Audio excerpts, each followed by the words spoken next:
Student, আজকে একদম last পোর্শনে theory নিয়ে চলে এসেছি। ভালো করে লক্ষ্য করো, সে একদম শেষ অংশ প্রথম চ্যাপ্টারের। আগের ডেটে হাইড্রোকার্বনের ফার্স্ট অংশটা করেছিলাম, একদম হাইড্রোকার্বনের ম্যাথ একটা করেছিলাম। হাইড্রোকার্বনের 3টে টাইপের সাধারণত ম্যাথ আসে, তার মধ্যে একটা টাইপ করে দিচ্ছি, আগের ভিডিওতে দেখে নেবে। আজকে চলো 2টো টাইপ করা হবে, তারপর আমরা আস্তে আস্তে নর্মালিটি মোলারিটির দিকে যাব। চলো দ্বিতীয় অংশ। কোশ্চেন দেওয়া আছে, দেখো 20 সেমি কিউব একটি গ্যাসীয় হাইড্রোকার্বনকে অতিরিক্ত অক্সিজেন সহ বিস্ফারিত করা হয়।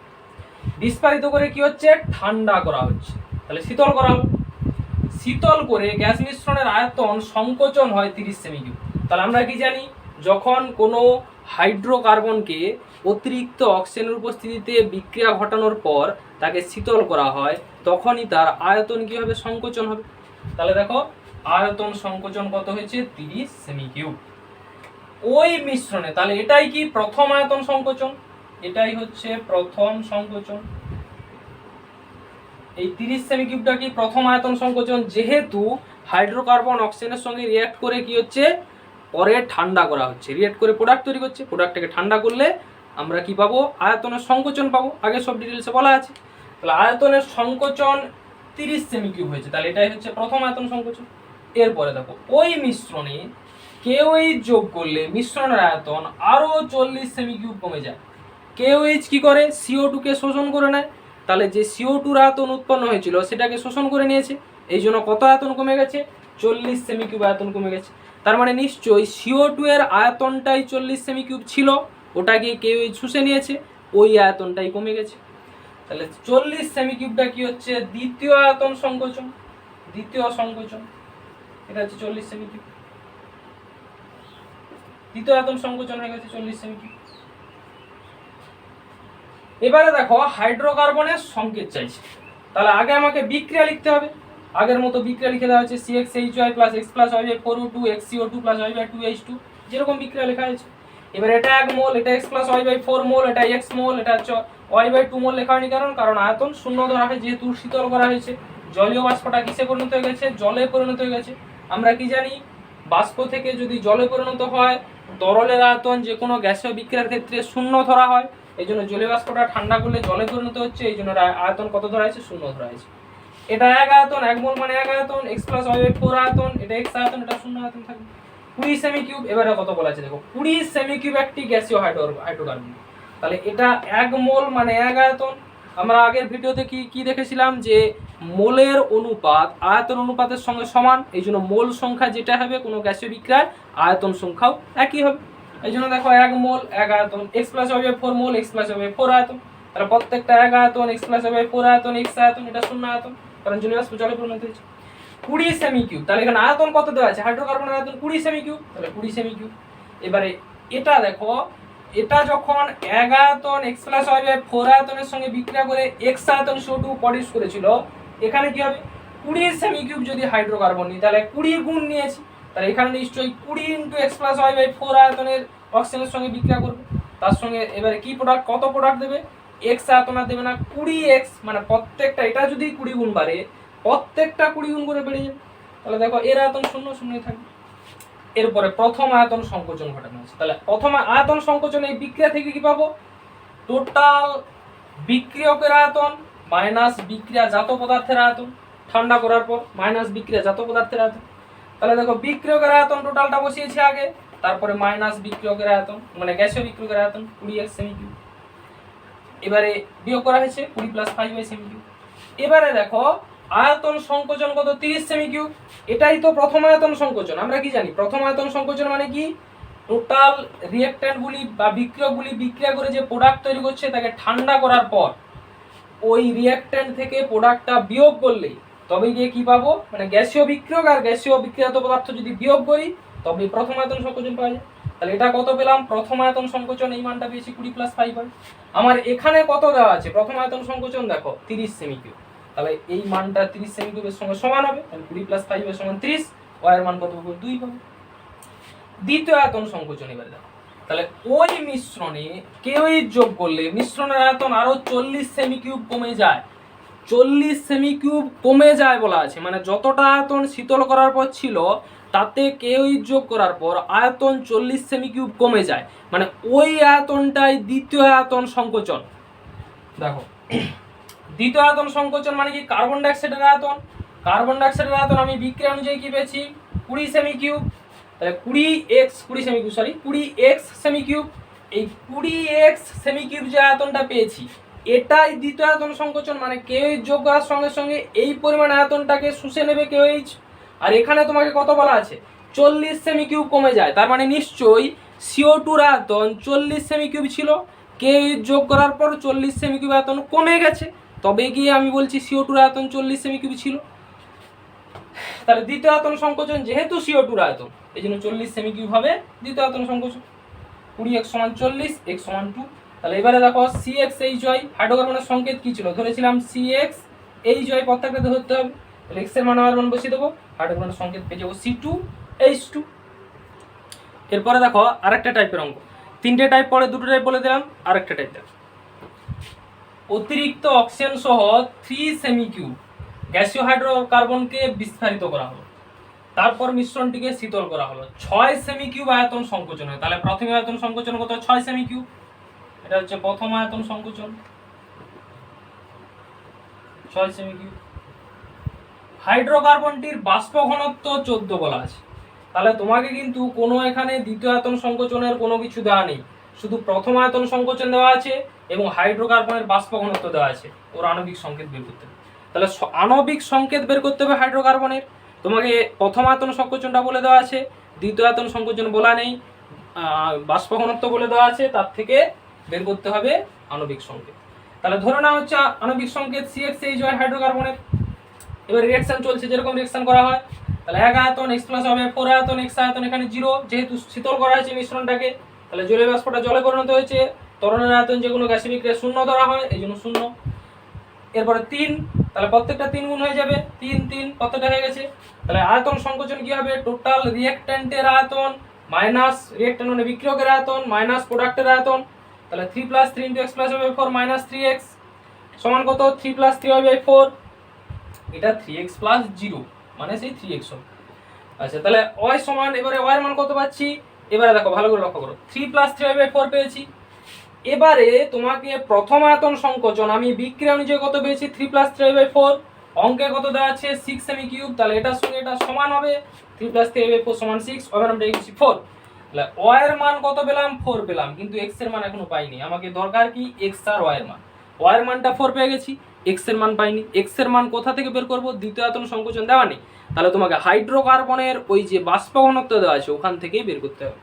দেখো হাইড্রোকার্বন আমরা কি জানি, বাষ্প ঘনত্ব আণবিক ওজনের ফর্মুলা কি জানি, m = 2d, m হচ্ছে আণবিক ওজন, d হচ্ছে বাষ্প ঘনত্ব, তাহলে আণবিক ওজন কত বেরোবে 2 × 14 = 28 বেরোবে, 28 বেরোবে আণবিক ওজন হাইড্রোকার্বনের।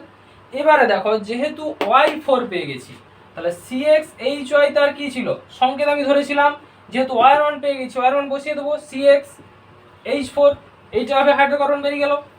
এবার x এর মান এখান থেকে বের করব, আমি হাইড্রোকার্বনের আণবিক ভর কত পেয়েছি 28, এই যে CXH4 এটা যে পেয়ে গেছি এটা একটা সংকেত, এই সংকেতে হাইড্রোকার্বনের সংকেত, তাহলে এর ওজন কত হবে, এর আণবিক ওজন দেখো বের করানো হয়েছে 12x + 4, কারণ কার্বনের পারমাণবিক ওজন 12, কার্বনের পারমাণবিক ওজন 12, কটা আছে x সংখ্যক আছে, নিচে যেটা থাকে তত সংখ্যক আছে কার্বন, তাহলে 12x প্লাস কার্বনের পারমাণবিক ওজন 12, কতগুলো কার্বন আছে x সংখ্যক কার্বন আছে, একটা যদি 12 হয় x সংখ্যক কার্বনের কত হবে 12x। H4 হাইড্রোজেনের পারমাণবিক ওজন 1, তাহলে চারটা আছে 1 × 4 সমান কত হবে 12x + 4 হবে। এটা কি বেরোলো হাইড্রোকার্বনের আণবিক ওজন বেরিয়ে গেল, তাহলে 12x + 4 হচ্ছে আণবিক ওজন, আমরা ম্যাথ অনুযায়ী তার বাষ্প ঘনত্ব থেকে আণবিক ওজন কত পেয়েছিলাম 28, তাহলে নিশ্চয়ই এই আণবিক ওজন এই 28 এর সঙ্গে সমান হবে, তাহলে 12x + 4 = 28, x এর মান 2 বের করানো হয়েছে, তাহলে x এর মান 2 বেরিয়ে গেল, y এর মান 4 বেরিয়ে গেছে আগে থেকে, তাহলে C2H4 দেখো x এর মান বসানো হয়েছে C2H4, হাইড্রোকার্বন আণবিক সংকেত পেয়ে যাচ্ছি। এখান থেকে লক্ষ্য করো, এখানে কিন্তু দ্বিতীয় আয়তন সংকোচন দেওয়া নেই, বারবার ভালো করে লক্ষ্য করো, দ্বিতীয় আয়তন সংকোচন দেওয়া নেই। তাহলে তোমাকে বাষ্প ঘনত্ব থাকলে প্রথমে এক্স এর মান বের করাবো, তারপর আমি কি করব যে প্রথমে আয়ের মান বের করাবো, আয়ের মান বের করানোর পর কি করা হবে, ওই হাইড্রোকার্বনের সংকেতে আয়ের মানটা বসিয়ে দিতে হবে। তারপর তার আণবিক ওজন বের করতে হবে হাইড্রোকার্বনের। আণবিক ওজন তোমার ম্যাথে বাষ্প ঘনত্ব দেওয়া আছে মানে আণবিক ওজন পেয়ে যাব, আর এখান থেকে একটা আণবিক ওজন পাবো, সেই দুটোকে সমান করে দিলে এক্স এর মান পেয়ে যাবো। তাহলে এক্স এর মানটা পেয়ে গেলে তার সংকেতটা বসিয়ে দেবো। দেখো এর পরের পোরশন একদম শেষ পোরশন, যেখান থেকে কোশ্চেন কিন্তু অতটা আসে না, হাইলি একটা দুটো সালে এসছে, কোশ্চেন সাধারণত আসে না। এটা ক্লাস 12-এর তোমার দ্বিতীয় চ্যাপ্টারে আছে, দ্রবণ চ্যাপ্টারে, সেখানে ভালোভাবে কোশ্চেন আসে, কিন্তু এখানে 11-এ অতটা কোশ্চেন আসে না। তাও লক্ষ্য করো, একটা দুটো সালে এসছে, দিলেও দিতে পারে, ভালো করে লক্ষ্য করো। দেখো প্রথমে আছে দ্রবণ। দ্রবণ কাকে বল? দ্রবণ হচ্ছে দ্রাব এবং দ্রাবকের মিশ্রণ। যেমন ধরো জলে আমি চিনি যোগ করছি, এই একটা বিকার, তাতে জল আছে, জলে কি যোগ করা হচ্ছে, চিনির কণা যোগ করা হচ্ছে। যেখানে দেখো চিনির কণা কিন্তু সব সময় পরিমাণে কম হবে, পরিমাণে কম, কার তুলনায়, জলের তুলনায়। জল কিন্তু পরিমাণে বেশি হবে, তাহলে জল বেশি থাকবে আর চিনিটা কি থাকবে, কম থাকবে। তবে গিয়ে কি হবে, চিনিটা অতপ্রতভাবে সর্বত্র সমানভাবে ছড়িয়ে জলের মধ্যে দ্রবীভূত হয়ে মিশে যাবে এবং একটি দ্রবণ তৈরি করবে। তাহলে দ্রবণটা কি হচ্ছে, দ্রাব এবং দ্রাবকের যোগফল, যেখানে দ্রাবকটা বেশি থাকে দ্রাবটা কম থাকে, এইভাবে একটা দ্রবণ ফরমেশন হয়। এবারে দেখো দ্রাব এবং দ্রাবক মিশ্রণ হয়ে গেল, তাহলে কঠিন পদার্থ দ্রাব কি যোগ করছিলাম, চিনি মানে একটা কঠিন, তরলে যোগ করছিলাম। যদি দেখা যায় কোন একটা তরল তরলের মিশ্রণ, তাহলে কিভাবে পাবো, ধরো জলে আমি কি যোগ করছি, হালকা পরিমাণে দুধ অ্যাড করা হচ্ছে, তাহলে জলে যদি হালকা দুধ অ্যাড করা হয় সেখানে কি হবে, মিশ্রণ একটা তৈরি হবে, দ্রবণ একটা ফরমেশন করবে, সেটাও কিন্তু একটা দ্রবণ তৈরি হবে। তাহলে দ্রবণ সবসময় কি হবে, যে দুটো পদার্থের সমসত্ব মিশ্রণ তৈরি করবে, যেখানে দ্রাবকটা বেশি থাকবে এবং দ্রাবটা কি থাকবে, সবসময় কম পরিমাণে থাকবে। এরপরে যেগুলো আছে দেখো, মোলালিটি আছে, মোলারিটি আছে, নর্মালিটি আছে, এগুলো প্রত্যেকটা দ্রবণের একটা ধর্ম, এই ধর্ম নিয়েই পরপর আলোচনা করা হবে এবং ম্যাথমেটিক্যাল ক্যালকুলেশন করা হবে। চলো দেখো মোলারিটি কাকে বলা হচ্ছে। মোলারিটি হচ্ছে 1000 ml বা 1 লিটার কোনো দ্রবণে যত মোল দ্রাব দ্রবীভূত থাকে সেই দ্রাবর পরিমাণটাকে বলা হচ্ছে, সেই মোলের পরিমাণটাকে বলা হচ্ছে কি, ওই দ্রবণের মোলারিটি। দেখো কোন দ্রবণের প্রতি লিটার আয়তনে কোন দ্রাবের যত মোল দ্রবীভূত থাকবে, মোল সংখ্যাকে প্রকাশ করছে, যত মোল দ্রবীভূত থাকবে তাকে বলা হবে ওই দ্রবণের মোলারিটি। তাহলে 1000 ml বা 1 লিটার দ্রবণে কোন দ্রাবের যত মোল দ্রবীভূত থাকে তাকে বলা হবে ওই দ্রবণের মোলারিটি। মোলারিটির একক কি হবে, মোল পার লিটার, এটা হচ্ছে তার ইউনিট একক। এবারে দেখো তাহলে কিরকম ভাবে আমি ব্যাখ্যা করব, কিরকম ভাবে প্রকাশ করব, 1 লিটার দ্রবণে দ্রাবের পরিমাণ, দ্রবণের মোলারিটি, সংকেত। এই যে তিনটা পয়েন্ট বলা আছে, ভালো করে লক্ষ্য করো, 1 লিটার দ্রবণে দ্রাবের পরিমাণ, দ্রবণের মোলারিটি, তার সংকেত। 1 লিটার দ্রবণে যদি 1 মোল দ্রাব দ্রবীভূত থাকে তবে দ্রবণের মোলারিটি কত, 1। এখনই সংজ্ঞা আকারে বলা আছে, 1 লিটার বা 1000 ml দ্রবণে কোন দ্রাবের যত মোল দ্রবীভূত থাকে সেটাই দ্রবণের মোলারিটি। তাহলে এখানে দেখো 1 লিটার দ্রবণে দ্রাবের পরিমাণ 1 মোল, তাহলে কত মোল দ্রাব, কত মোল, 1 মোল, 1 মোল মানেই তার মোলারিটি 1, যেহেতু ওই মোল যে যত মোল দ্রবীভূত আছে দ্রাবে সেটাই তার মোলারিটি, তাহলে এখানে 1 মোল মানে মোলারিটি 1। সংকেত কি হবে, 1m, এরকম ব্র্যাকেটের মধ্যে m থাকবে, পাশে 1 থাকবে, এটা কোথায় থাকবে, ম্যাথের মধ্যে থাকবে, মানে তোমাকে যখন অঙ্ক করতে দেবে তখন এই রকম ভাবে প্রকাশ করা থাকবে। এটা মানে কি বুঝতে হবে, 1000 ml দ্রবণে 1 মোল দ্রাব দ্রবীভূত আছে, 1000 ml দ্রবণে 1 মোল দ্রাব দ্রবীভূত আছে, বা 1 লিটার দ্রবণে 1 মোল দ্রাব দ্রবীভূত আছে, এটার মানে এটা বুঝে নিতে হবে। হাফ মোল, হাফ মোল মানে কি, তাহলে 1 লিটার দ্রবণে হাফ মোল দ্রবীভূত আছে দ্রাব, তার মানে তার মোলারিটি কত 0.5, হাফ মানে 0.5। এবার এটা কিভাবে প্রকাশ করা হবে m/2 আকারে, হাফ আছে তাহলে m/2 দিয়ে ব্র্যাকেটের মধ্যে থাকবে। এটাই বুঝে নিতে হবে কি যে হাফ মোলার দ্রবণ মানে কি 1000 ml দ্রবণে দ্রবীভূত দ্রাবের পরিমাণ কত হাফ মোল। 1/10 মোল, এখানে কত 0.1 মোলারিটি, 1/10 মোল বলা আছে, তাহলে 1/10 মোল মানে এখানে 1 লিটার দ্রবণে দ্রাবের পরিমাণ বলা আছে 1/10 মোল। যত মোল দ্রবীভূত থাকে 1 লিটার দ্রবণে সেটাই তার মোলারিটি।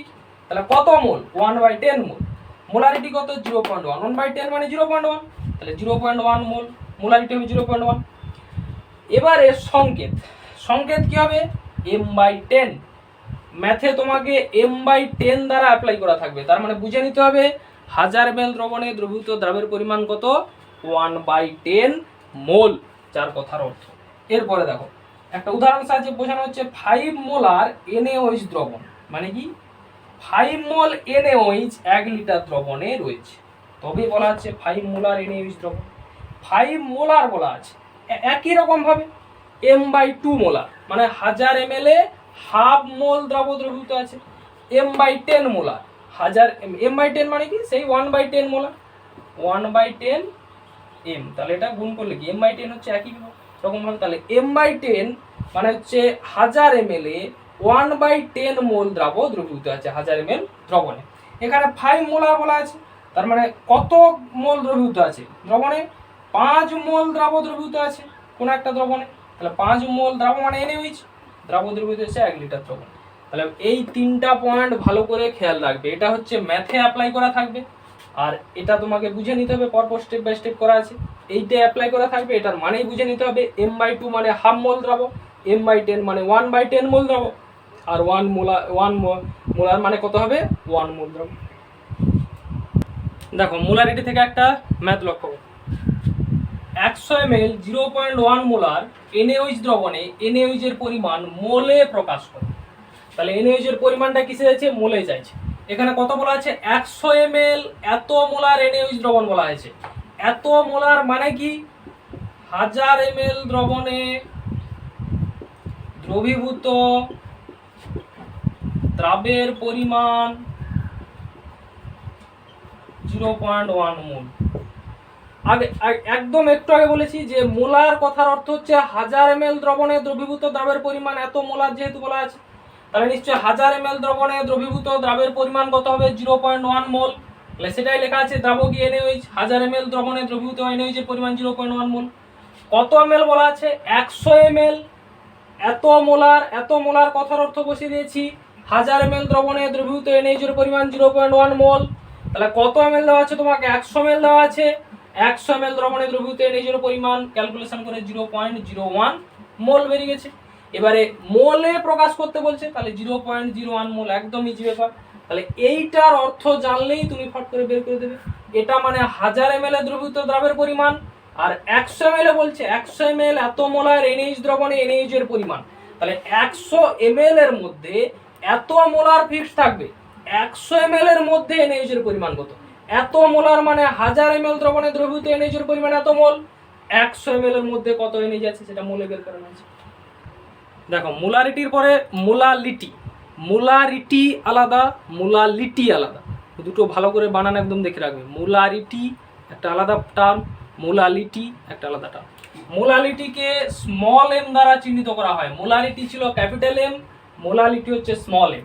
মোলালিটি কাকে বলবো 1000 গ্রাম দ্রাবকে কোনো দ্রাবের যত মোল দ্রবীভূত থাকে দ্রবণে তাকে ওই দ্রবণের মোলালিটি বলে।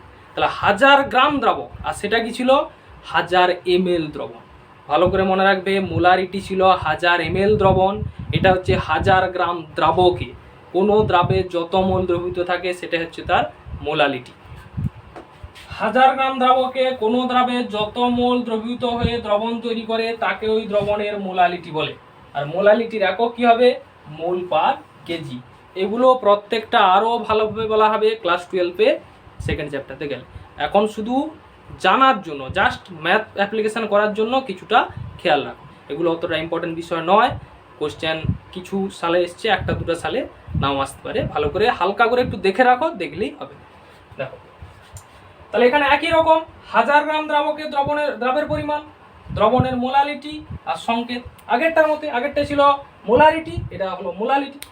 1 মোল যদি 1000 গ্রাম দ্রাবকে দ্রবের পরিমাণ যদি 1 মোল হয় তাহলে মোলালিটি 1, সংকেত হবে 1 মোলাল দ্রবণ। আগেরটা ছিল 1 মোলার ক্যাপিটাল এম, এটা হবে 1 মোলাল। 1/10 মোল 0.1 হচ্ছে তার মোলালিটি, সংকেত কি হবে m/10, আগেরটা ছিল ক্যাপিটাল m/10। হাফ মোল 1000 গ্রাম দ্রাবকে দ্রবের পরিমাণ হাফ মোল, তাহলে 0.5 হচ্ছে তার মোলালিটি। হাফকে 1/2 মানে কি 0.5 মোল, তাহলে মোলালিটি কত 0.5, কারণ 1000 গ্রাম দ্রাবকে দ্রবীভূত দ্রবের মোল সংখ্যা সেটাই তার মোলালিটি। তাহলে 1000 গ্রাম দ্রাবকে কত দ্রাবক, হাফ মোল আছে, এই জন্য মোলালিটি কত 0.5 বা হাফ। সংকেত কিরকম লেখা হবে m/2, ছোট হাতের m/2। আগেরটা বড় হাতের m/2 ছিল, এটা মোলালিটি যেহেতু ছোট হাতের m/2। এখানে 0.5 ব্র্যাকেটে এমও থাকতে পারে, কোনো অসুবিধা নেই। তাহলে অনেক সময় দেখা যেতে পারে 0.5 মোলাল এরকমও থাকতে পারে, কোনো অসুবিধা নেই, এটা যা এটা একই ব্যাপার। তাহলে এইরকম ভাবে দেওয়া থাকবে সংকেত হিসাবে, ম্যাথমেটিক্যাল অ্যাপ্লিকেশনে এই সংকেতগুলো দেওয়া থাকবে। এটার দ্বারা বুঝে নিতে হবে 1 মোলাল মানে কি 1000 গ্রাম দ্রাবকে দ্রবীভূত দ্রবের গ্রাম অণু সংখ্যা 1 মোল, দ্রবীভূত দ্রবের গ্রাম অণু সংখ্যা কত 1, আর এখানে গ্রাম অণু সংখ্যা মানে মোল। তাহলে একই রকম ভাবে 1/10, এটা 1/10 m/10 মানে কি m × 1/10, তার মানে 1/10, অর্থাৎ 1000 গ্রাম দ্রাবকে দ্রবীভূত দ্রবের মোল সংখ্যা কত হবে, এটা 1/10। এটা কত হবে হাফ মোল সংখ্যা, 1000 গ্রাম দ্রাবকে দ্রবীভূত দ্রবের মোল সংখ্যা কত হবে হাফ হবে বা 0.5 এত। তাহলে এইগুলো দেখে তোমাকে বুঝে নিতে হবে অঙ্কে কি বলতে চাইছে। 1 মোল মোলাল মানে 1000 গ্রাম দ্রাবকে দ্রবীভূত দ্রবের মোল সংখ্যা, সেটাকে আমরা মোলাল দ্রবণ বলছি। তাহলে মোলালিটি বলা হচ্ছে সেটাকে, এই জন্য এই সংকেত দেখেই বুঝতে হবে তোমাকে যে কি বলতে চাইছে অঙ্কে। মোলালিটি একটু আগে বললাম, এরপরে দেখো মোলালিটির পুরো ম্যাথ ক্যালকুলেশন আছে, ভালো করে লক্ষ্য করো। অ্যাপ্লিকেশন পোর্শন না জানলে কিন্তু ঠিকঠাক আইডিয়া একদম আসবে না, ভালো করে লক্ষ্য করো। অ্যাপ্লিকেশন পোর্শনটা ম্যাথ আছে একটা, ভালো করে দেখো। ইউরিয়ার 0.1 মোলাল দ্রবণের, এটা হচ্ছে এম মানে মোলালিটি বোঝাচ্ছে, প্রতি 100 গ্রামে দ্রবীভূত ইউরিয়ার পরিমাণ কত বলা হচ্ছে। তাহলে প্রতি 100 গ্রামে বলা হয়েছে, তোমাকে মোলালিটি দেওয়া আছে দ্রবণের 0.1 মোলাল, দ্রবণের প্রতি 100 গ্রামে দ্রবীভূত ইউরিয়ার পরিমাণ। এই কথার অর্থ কি 0.1 m, এই কথার অর্থ কি একটু আগে বলা হয়েছে, অর্থ হচ্ছে 1000 গ্রাম দ্রাবকে দ্রবীভূত দ্রবের মোল সংখ্যা কত হবে 0.1 এই মোল। তাহলে কি বলছে 0.1, 1000 গ্রাম দ্রাবকে দ্রবীভূত দ্রবের মোল সংখ্যা হচ্ছে 0.1, এইটা মানে। এখানে দ্রাবকে ইউরিয়া হচ্ছে দ্রাবককে জল, এখানে জলীয় দ্রবণ লিখে দিলে ভালো হতো, জলীয় দ্রবণ। তাহলে জল হচ্ছে দ্রাবক, ইউরিয়া হচ্ছে দ্রাবক। তাহলে ইউরিয়ার পরিমাণটা কত 0.1 মোল 1000 গ্রাম জলে, যেহেতু জলটা দ্রাবক, তাহলে এই 0.1 মোলাল, এই কথার অর্থ কি ইউরিয়ার 0.1 মোলাল 1000 গ্রাম জলে ইউরিয়ার গ্রাম অণু সংখ্যা বা মোল সংখ্যা কত আছে 0.1। তাহলে সেটাই লেখা আছে 1000 গ্রাম জলে দ্রবীভূত ইউরিয়ার পরিমাণ 0.1 মোল। তাহলে কত গ্রাম বলছে 100 গ্রামে দ্রবীভূত, 100 গ্রামে দ্রবীভূত মানে কি 100 গ্রাম জলে দ্রবীভূত ইউরিয়ার পরিমাণ মোলে চাইছে। তাহলে দেখো 100 গ্রাম জলে দ্রবীভূত ইউরিয়ার পরিমাণ মোলে বের করে নিচ্ছে, জাস্ট ওই কিংডম করে বের করা হয়েছে। এরপরে নেক্সট পোরশনে চলো, নরমালিটি। দেখো নরমালিটি কাকে বলা হবে, নরমালিটি হচ্ছে 1000 ml বা 1 লিটার দ্রবণে কোনো দ্রাবে যত গ্রাম তুল্যাঙ্ক দ্রবীভূত থাকে সেই গ্রাম তুল্যাঙ্ক সংখ্যাটিকে বলা হবে ওই দ্রবণের নরমালিটি। দেখো কোনো দ্রবণের প্রতি লিটার আয়তনে, অর্থাৎ 1 লিটার আয়তনে কোনো দ্রাবে যত গ্রাম তুল্যাঙ্ক দ্রবীভূত থাকে, কোনো দ্রবণের প্রতি লিটার আয়তনে কোনো দ্রাবে যত গ্রাম তুল্যাঙ্ক দ্রবীভূত থাকে তাকে ওই দ্রবণের নরমালিটি বলে। তাহলে গ্রাম তুল্যাঙ্ক, কোনো দ্রাবে যত গ্রাম তুল্যাঙ্ক দ্রবীভূত থাকবে সেটা হচ্ছে দ্রবণের নরমালিটি। 1 লিটার আয়তন দ্রবণ নিলাম, তাতে যত গ্রাম তুল্যাঙ্ক দ্রবীভূত আছে সেটাই দ্রবণের নরমালিটি। আগেরগুলো ছিল যত মোল দ্রবীভূত আছে দ্রাবের তাকে বলা হবে তার মোলালিটি বা মোলারিটি। এটাতে কি হচ্ছে 1 লিটার দ্রবণে যত গ্রাম তুল্যাঙ্ক দ্রবীভূত আছে তাকে বলা হবে তার নর্মালিটি। গ্রাম তুল্যাঙ্ক মানে তুল্যাঙ্ক ভার, অর্থাৎ 1 গ্রাম তুল্যাঙ্ক মানে তার তুল্যাঙ্ক ভারকে বোঝায়। যেমন ধরো সোডিয়ামের বলা হলো 1 গ্রাম তুল্যাঙ্ক, সোডিয়ামের 1 গ্রাম তুল্যাঙ্ক মানে কত হবে, তার তুল্যাঙ্ক ভারকে বোঝাবে, তুল্যাঙ্ক ভার।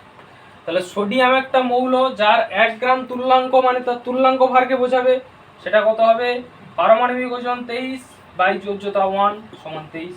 তাহলে 23 গ্রাম সোডিয়াম, 23 গ্রাম সোডিয়াম মানে কত গ্রাম তুল্যাঙ্ক বলবো, 1 গ্রাম তুল্যাঙ্ক সোডিয়াম। 23 গ্রাম সোডিয়াম মানেই 1 গ্রাম তুল্যাঙ্ক সোডিয়াম। তাহলে এই রকম ভাবে গ্রাম তুল্যাঙ্ক, যত গ্রাম তুল্যাঙ্ক দ্রবীভূত থাকে কোনো একটা দ্রবণের মধ্যে, সেটাই তার কি হবে, নর্মালিটি। বুঝা গেল? এরপরে দেখো নর্মালিটির একটা ছক দেওয়া আছে, 1 লিটার দ্রবণে দ্রাবের পরিমাণ, তারপরে আছে নর্মালিটি প্রকাশ, তারপরে সংকেত দ্বারা প্রকাশ। সংকেত দ্বারা প্রকাশটা কি, এটা ম্যাথে থাকবে, যে কোনো অঙ্কে থাকবে এই সংকেত দ্বারা প্রকাশ, সেটা বুঝে নিতে হবে কিভাবে হচ্ছে। 1 লিটার দ্রবণে দ্রাবের যদি 1 গ্রাম তুল্যাঙ্ক দ্রবীভূত থাকে তাহলে নর্মালিটি হবে 1। সংজ্ঞা অনুযায়ী যত গ্রাম তুল্যাঙ্ক 1 লিটার দ্রবণে দ্রবীভূত থাকবে সেটাই তার নর্মালিটি। তাহলে 1 গ্রাম তুল্যাঙ্ক দ্রবীভূত থাকলে নর্মালিটি 1। সংকেতে কি লেখা হবে, 1 নরমাল। তোমাকে ম্যাথে এইরকম 1 ব্র্যাকেটের মধ্যে n থাকবে। 1/10 গ্রাম তুল্যাঙ্ক যদি 1 লিটার দ্রবণে দ্রাবের পরিমাণ হয় তাহলে নর্মালিটি কত হবে, 0.1। 1/10 মানে 0.1, 0.1 তার নর্মালিটি। এবার সংকেত কি হবে, n/10, এইটা হচ্ছে 0.1 নর্মালিটির সংকেত, n/10, অর্থাৎ 1/10 ছিল, জাস্ট উপরে nটা গুণ হয়ে n/10 হয়েছে। এবার হাফ গ্রাম তুল্যাঙ্ক, 1 লিটার দ্রবণে দ্রাবের পরিমাণ যদি হাফ গ্রাম তুল্যাঙ্ক হয় তাহলে নিশ্চয়ই তার নর্মালিটি কত হবে, হাফ মানে 0.5, আর সংকেত কি হবে, n/2, অর্থাৎ এই উপরে n হয়ে যাবে n/2। দেখো মোলারিটি, নর্মালিটি এবং মোলালিটি এই তিনটা বার এক্ষুনি পড়ালাম। এর মধ্যে দেখা যাচ্ছে মোলালিটি এবং মোলারিটির সঙ্গে মোলের সম্পর্ক রয়েছে, কিন্তু নর্মালিটির সঙ্গে কিভাবে মোলের সম্পর্ক রয়েছে বা গ্রাম তুল্যাঙ্কের সঙ্গে কিভাবে মোলের সম্পর্ক রয়েছে সেটা একটু জানতে হবে। কারণ যখন নর্মালিটি যে কোনো ম্যাথ করতে কাজে লাগবে, নর্মালিটিতে গ্রাম তুল্যাঙ্কের সঙ্গে মোলের কিভাবে সম্পর্ক রয়েছে। দেখো গ্রাম তুল্যাঙ্ক এবং মোলের মধ্যে সম্পর্ক আমরা কি জানি, মোল সমান কি জানি, যে কোনো পদার্থের ভর বাই তার আণবিক ভর। তাহলে ছোট m বাই বড় m, যেখানে ছোট mটা হচ্ছে পদার্থের ভর, বড় mটা হচ্ছে পদার্থের আণবিক ভর। গ্রাম তুল্যাঙ্ক সংখ্যা, গ্রাম তুল্যাঙ্ক সংখ্যা মানে কি, ভর বাই গ্রাম তুল্যাঙ্ক ভার।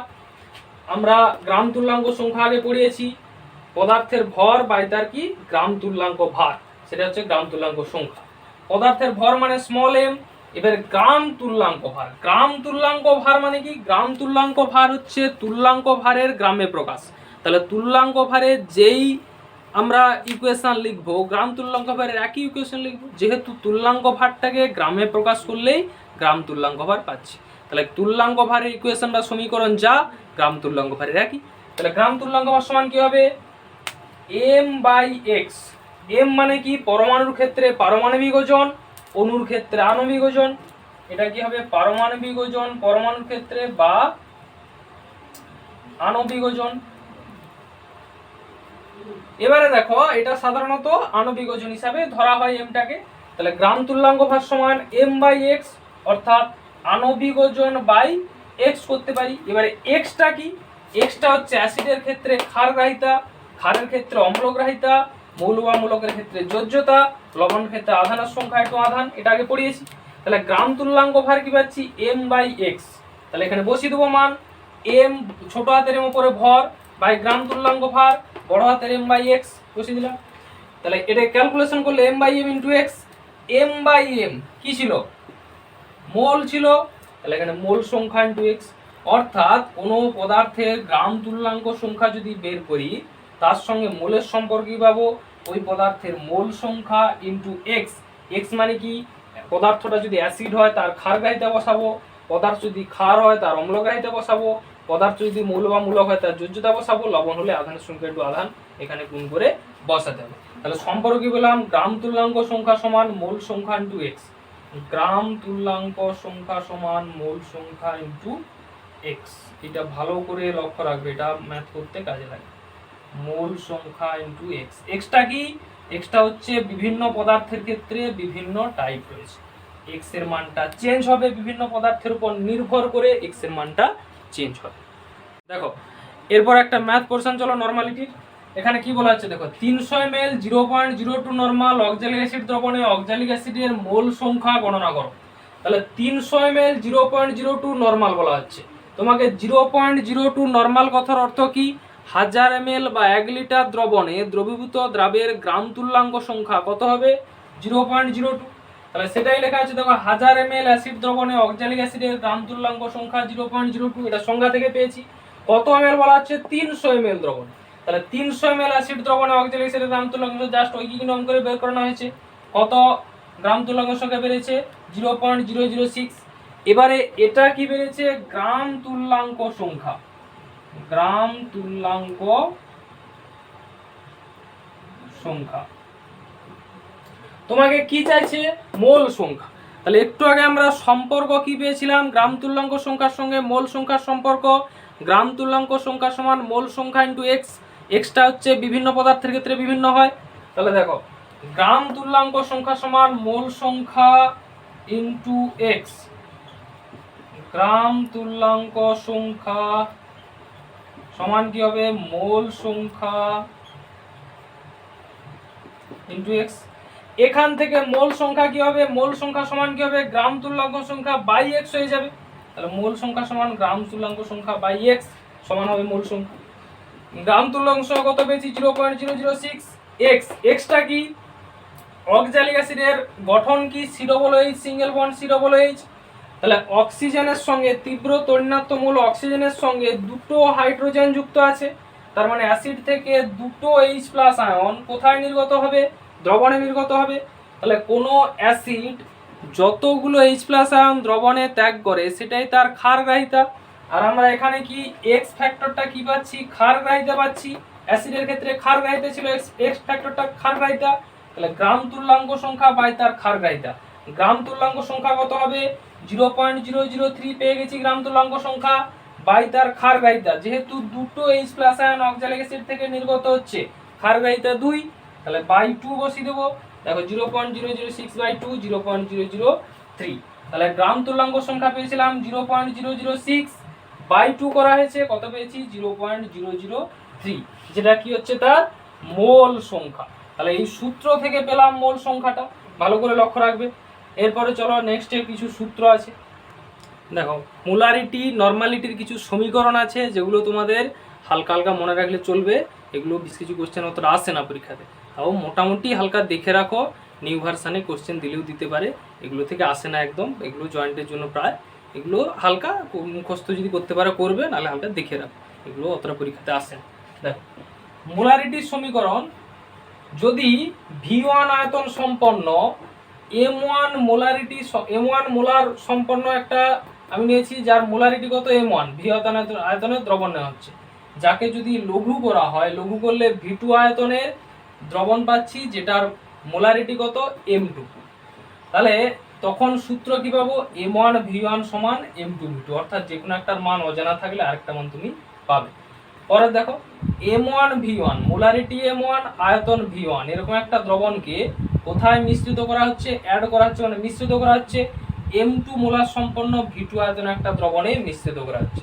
তাহলে মিক্সড দ্রবণের মোলারিটি যদি M হয়, সূত্র কি হবে?